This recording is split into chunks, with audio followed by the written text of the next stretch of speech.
in terms of excellence, how can we be more intentional and have kind of a better mindset about our level of intention and excellence in every area of our life. And of course, not to beat ourselves up or that kind of thing, but just to grow 1% a day in these different areas. So just something to chew on rather than, okay, well, let life happen to me. How can I be more intentional at happening to life? Welcome to the EQ Gangster podcast, where you will learn practical tools to grow your mental and emotional health and intelligence to be the best version of yourself, both at work and at home. It is real, raw, and transformational. The journey of emotional growth isn't easy, but it's worth it. I believe in you.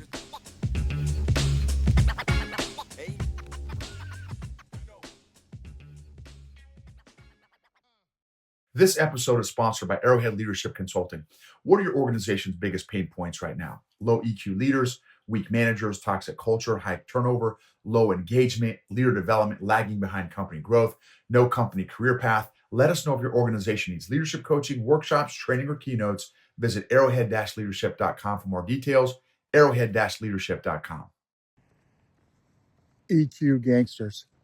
So on another walkabout in this beautiful neighborhood, I'm thankful for excellence. I'm thankful for these super cool bushes. I'm thankful for this amazing, look at that crib right there, y'all.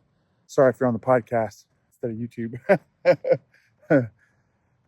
And this tree, are you kidding me? Look at that tree right there, y'all. Come on, man. What? That tree is fire. This whole walk is just filled with a bunch of amazing trees. So grateful for smiles, grateful for eyes and noses and ears. And, again, the five senses and learning aspects of God that I don't know yet, and I'm excited to learn. So this episode is going to be about the level of intention and excellence that we have at taking care of stewarding our souls in order to provide an excellent output or outcome and a return on investment that God has made into us. So, and it comes from, there's going to be two stories I want to tell. One, I saw a clip from Tom Cruise.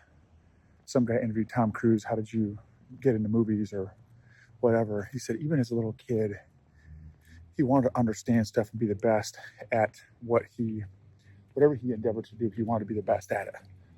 That was his driving thing. He wanted to be the best.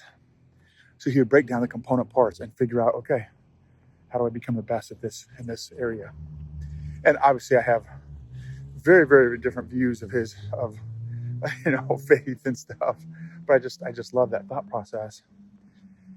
And so excellence, how do we do excellence in everything? And then the other one was, I did a workshop this is a shout out to Eli and Kyle, who run Peak Performance. They are based out of Bend, Oregon, and I did a workshop for them. And he's got for both those guys, and they have a small group of entrepreneurs, successful entrepreneurs, kind of a mastermind group that they run. And,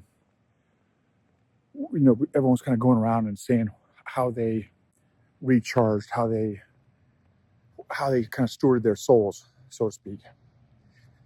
And this one guy had it broken down, speaking of excellence, had it broken down to the chemical. So, and I'm making this up because I don't remember exactly, but get the concept. Oh, for oxytocin, I do this. For dopamine, I do this. For serotonin, I do this. For whatever the other good chemicals are in our bodies, like he had a specific activity that he would do for every single one. Getting outside, spending time with his dog and his wife, eating the right foods, sleeping, all these different things that he would do to make sure that he was getting adequate bumps in all these different chemicals. And I thought, wow, I've never met anybody that had that level of intention where he had activities broken down to the exact chemical that you're trying to create inside of you. So, anyway, that was a big convictor for me. How can I be more intentional? And again, at excellence, it's really that's what I'm looking for. Is the input going to create the output? You know, in the Bible, it talks about creating a 30, 60, 100-fold return. How can I create a 30, 60, 100-fold return in terms of investment so that I can get a 30, 60, 100-fold return? And one of those is by learning how to abide. That's one of the things I'm working on right now. It's not so much as doing more, but as being more and becoming more. That was one of the lessons that Virgil Tanner shared at his Resoul conference for One Tree Ministries, was the concept of becoming, where our job is to abide from John chapter 15, verses 1 through 10. It's not to produce fruit, it's to abide so that God can produce the fruit through us, which kind of blew my mind. So, how can I increase the quality of input so that the output is better, so that I have bigger output and can give God a bigger return on the investment He's given into me? And again, one of those is through abiding more and better and creating, and abiding better, I guess, is one of my answers personally. And of course, eating better is another thing that I'm really working on, is dialing in my eating and being more intentional at exercising and sleeping. I still got to figure out my sleep stuff too. So anyway, I'm still dialing all this stuff in, but treat yourself like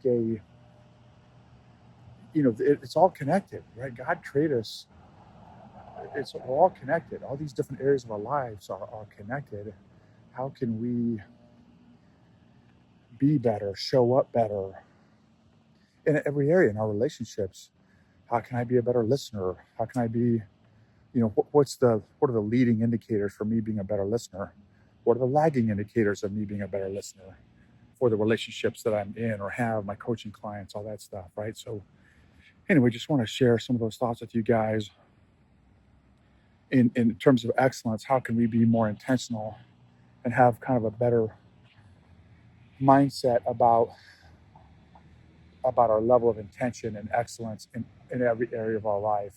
And of course, not to beat ourselves up or that kind of thing, but just to grow 1% a day in these different areas. So just something to chew on, rather than, okay, well, let life happen to me.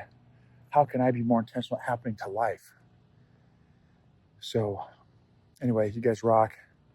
Emotionally healthy leaders create emotionally healthy cultures, which lead to emotionally healthy organizations and increased results, outcome, performance, and engagement.